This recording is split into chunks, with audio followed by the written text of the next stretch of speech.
alaikum. Please like, share and subscribe. Thank you.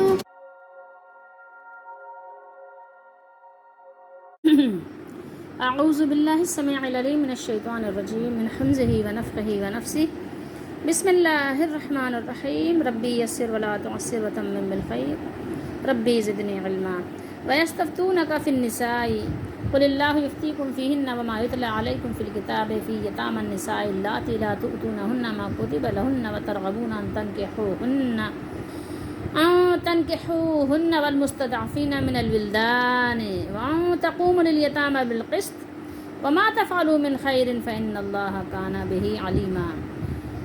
آیت number 127 ہے سورۃ النساء کی، 5واں سپارہ ہے، ترجمہ ابن کثیر سے ہے. اور اے نبی، لوگ آپ سے عورتوں کے بارے میں دریافت کرتے ہیں یا آپ سے فتویٰ پوچھتے ہیں. یفتیکم، کہہ دیجئے اللہ خود ان کے بارے میں حکم فرما رہے ہیں، حکم دے رہے ہیں. اور کتاب کی وہ آیتیں بھی جو یتیم لڑکیوں کے بارے میں تمہیں سنائی جاتی ہیں. کس طرح سنائی جاتی ہیں؟ پڑھ کر، اس لیے بریکٹ میں ہے.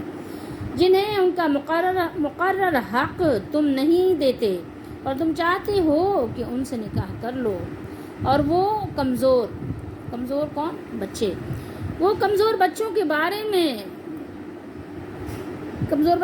میں کیا ہے؟ حکم آ رہا ہے نا، حکم دے رہا ہے کون؟ اللہ تعالیٰ. اور یہ کہ تم یتیموں سے انصاف کرو. وَأَن تَقُومُوا لِلْيَتَامَى بِالْقِسْطِ، اور تم جو بھی نیکی کرو، وَمَا تَفْعَلُوا مِنْ خَيْرٍ، جو تم خیر کے کام کرو تو بے شک اللہ اس کا خوب علم رکھتا ہے. انہیں اللہ تعالیٰ خوب جاننے والے، علم رکھنے والے ہیں. فتویٰ اردو میں ہم بولتے ہیں نا، فتویٰ، افتاء اور استفتاء. ٹھیک ہے، یہ ہے یہاں یستفتو ہے، یستفتعو. ٹھیک ہے، تو یعنی یہ فتویٰ طلب کرنا ہے، فتویٰ طلب کرنا، فتویٰ پوچھنا. تو آپ صلی اللہ علیہ وسلم سے یعنی وہ فتویٰ طلب کر رہے تھے، پوچھ رہے تھے، فتویٰ لینا چاہ رہے تھے.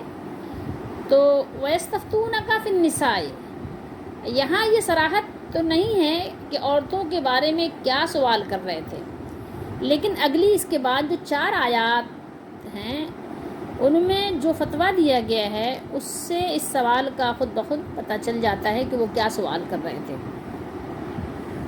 تو اس کو ہم انشاءاللہ بعد میں تلاوت کریں گے. پہلے یہاں پر آپ اس بات کو سمجھیے. اللہ نے فرمایا قُلِ اللَّهُ يُفْتِيكُمْ فِيهِنَّ وَمَا يُتْلَى عَلَيْكُمْ. یہاں دراصل کچھ سوالوں کے جواب کے لیے پچھلی آیات کا حوالہ دیا ہے کہ کتاب کی اسی صورت میں جو کچھ پڑھا جاتا ہے وہ اسی سے متعلق ہے. مثلا آیت نمبر 3 اور اس کے بعد کی آیات یتیم لڑکیوں کے نکاح سے متعلق ہیں.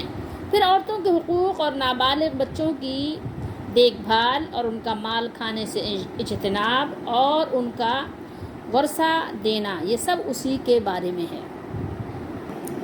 تو اگر آپ یاد کریں تو جب سورۃ النساء شروع ہوئی ہے تو شروع ہی میں سورت میں اللہ تعالیٰ نے یتیموں اور عورتوں کی خاص احکام اور ان کے حقوق ادا کرنے کا ذکر بیان کیا. ٹھیک ہے، وہاں ان کا واجب ہونا مذکور ہے، کیونکہ جاہلیت میں بعض لوگ ان کو میراث ہی نہیں دیتے تھے. بعض جو مال میراث میں یا اور کسی طور سے ان کو ملتا اس کو ناجائز طور پر کھا جاتے تھے، اور بعض لوگ ان سے نکاح کر کے ان کو مہر پورا نہیں دیتے تھے.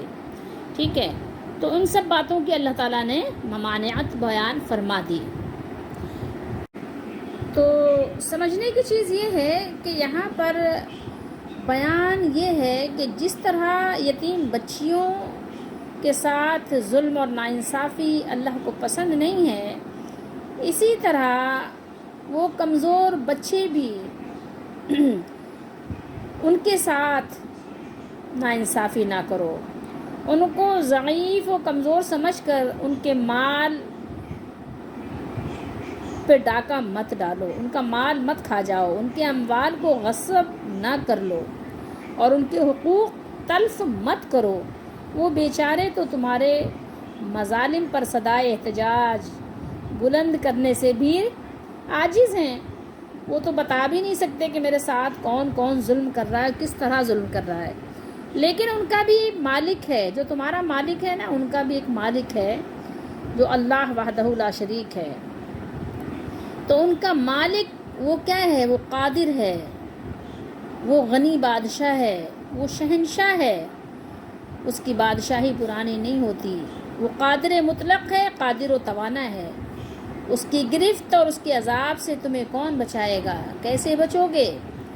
اس سے ڈرو اور یاد رکھو کہ اگر تم یتیم بچوں اور بچیوں کے ساتھ حسن سلوک کرو گے اور ان کے مال اور ان کے حقوق کی حفاظت کرو گے، ان کی تعلیم و تربیت کا اہتمام کرو گے، تو وہ اگرچہ تمہیں ان احسانات کا بدلہ دینے سے عاجز ہیں، قاصر ہیں، لیکن اللہ تعالیٰ تمہیں ضرور اجر عطا فرمائیں گے۔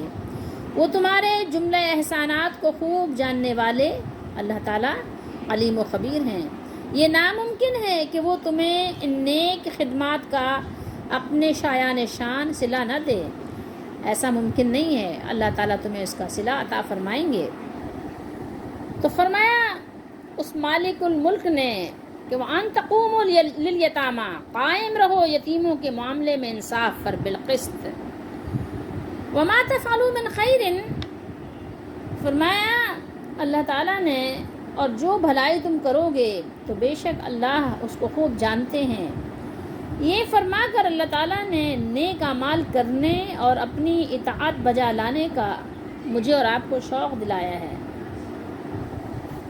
دنیا والے تعریف نہیں کرتے تو نہ کریں، دنیا والے شاباش نہیں دیتے تو نہ دیں، دنیا والے آپ کو آپ کی محنت و مشقت کی داد نہیں دیتے تو نہ دیں، کوئی بات نہیں ہے، لیکن وہ جو مالک ہے نا، فَإِنَّ اللَّهَ كَانَ بِهِ عَلِيمًا، اس کو خوب جانتا ہے، وہ جاننے والا مالک ہے ہمارا، وہ علیم ہے، وہ خبیر ہے، کس کے ہاتھ میں خیر اور کس کے ہاتھ میں بھلائی آئی ہے، کس کو نصیب ہوئی ہے، اس مالک کو معلوم ہے۔ تو جس کو اس بات کا یقین ہے کہ مرنے کے بعد اللہ کی عدالت میں حاضری ہے، وہاں کھڑا ہونا ہے، تو وہ پھر دنیا میں بھی اس پر قائم ہوگا کہ حق و انصاف کو قائم کرے اور قائم کروانے کی بھی کوشش کرے۔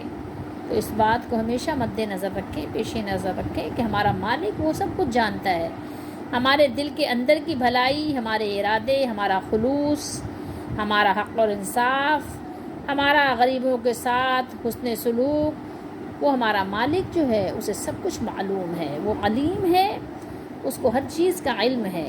ہم کتنے نیک ہیں، کتنے پارسا ہیں، ہم کتنے مخلص ہیں، اس کو معلوم ہے، تو پھر کسی اور سے تعریف کا کیا فائدہ؟ یہ تعریف بھی ختم ہو جائے گی اور تعریف کرنے والے بھی ختم ہو جائیں گے۔ تو اصل تعریف تو وہ ہے جو آخرت میں آپ کی باقی رہے۔ تو آپ نے کام کس طور پر کرنا ہے، کس نہج پر کرنا ہے؟ آخرت کے لیے کرنا ہے، مخلص ہو کر کرنا ہے۔ اس میں ہمارے لیے بہت سارے سبق موجود ہیں۔ یہ تو لازمی بات ہے کہ قرآن مجید جب نازل ہوا، جس وقت اس کا نزول ہو رہا تھا، تو اس وقت کے جو حالات تھے وہ تو تھے، لیکن ہمارے دور میں جو حالات ہیں، ہمیں اس احاطے میں، اس دائرے میں رہتے ہوئے اس پر عمل کرنا ہے، اور اسی طرح کرنا ہے جیسے کہ اس کے نزول کا مقصد ہے، جو اس کا مقصود ہے، جو ہمارے مالک کے نازل کرنے والے کو پسند ہے، اس طریق پر ہمیں چلنا ہے، اس طریق کو ہمیں اختیار کرنا ہے۔ یہ ہمیں ہمیشہ یاد رکھنا چاہیے۔ تو ہمیں یہاں رغبت دلائی گئی کہ تم سے یہ فتویٰ پوچھ رہے ہیں خواتین کے بارے میں یا بچوں کے بارے میں، یا جو کچھ جس طرح سے جس حق اور حقوق کے بارے میں یہ آپ سے فتویٰ پوچھ رہے ہیں، آپ ان کو بتا دیجئے، صاف صاف ان کو بات پیغام پہنچا دیجئے، ٹھیک ہے؟ کہ اپنے صرف مفاد کی بات نہیں کرو، صرف خود غرضی کی بات نہیں کرو کہ میرا کام ہو جائے، میرا فائدہ ہو جائے، ٹھیک ہے، یا بس جو میں چاہتا ہوں وہ ہو جائے، جو میں چاہتی ہوں وہ ہو جائے، نہیں، بلکہ پوری اپنی ذمہ داری کے ساتھ تمام لوگوں کے جو حقوق ہمارے ذمے ہیں ان کا بھی خیال رکھو. صرف اپنا حق یاد مت رکھو، جو ہم پر دوسروں کا حق لازم ہے اس حق کو بھی یاد رکھو. اللہ تعالیٰ ہم سب کو سمجھنے کی توفیق دے. اور تم جو کچھ بھی بھلائی کرو گے اللہ کو معلوم ہے، یقینی طور پر اللہ کو معلوم ہے، اللہ کے علم ہے. اللہ تعالیٰ ہم سب کو سمجھنے کی توفیق دے اور ہمیں ہر طرح کے شر اور نقصان سے بچائے.